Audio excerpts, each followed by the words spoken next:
కర్నూలు జిల్లా కోడుమూరులో సామాజిక తనిఖీ ప్రజావేదిక దగ్గర ఉద్రిక్తత చోటు చేసుకుంది. వెంకటగిరి గ్రామానికి చెందిన టీడీపీ, వైసీపీ వర్గాల మధ్య ఉపాధి పనుల విషయంలో వాగ్వాదం జరిగింది.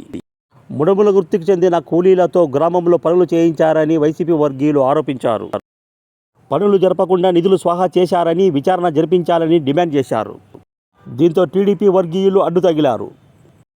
తాము ఎటువంటి అవకతవకలకు పాల్పడలేదని చెప్పడంతో సభ గందరగోళంగా మారింది. ఒకరిపై మరొకరు ఆరోపణలు చేసుకున్నారు. సభ ఉద్రిక్తంగా మారడంతో పోలీసులు రంగప్రవేశం చేశారు. ఇరు వర్గాలకు సర్ది చెప్పారు. విచారణ జరిపిస్తామని అడిషనల్ పీడీ మాధవీలత హామీ ఇవ్వడంతో సభ యథావిధిగా జరిగింది.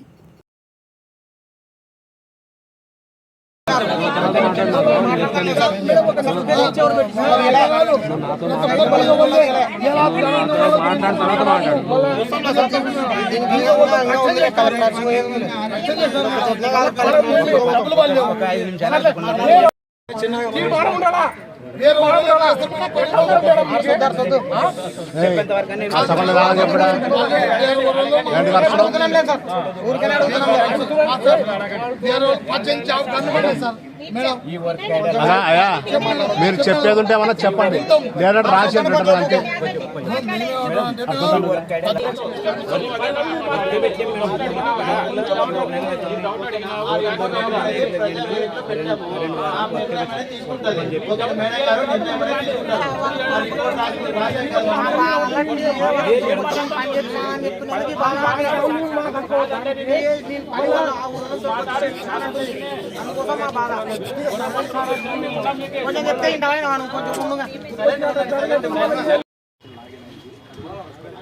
మనకు వాళ్ళు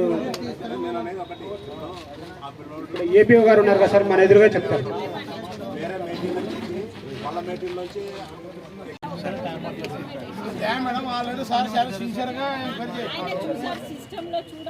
ఆయన డ్యూటీ ఆన్ చేసినారు, డ్యూటీలు చేస్తారు.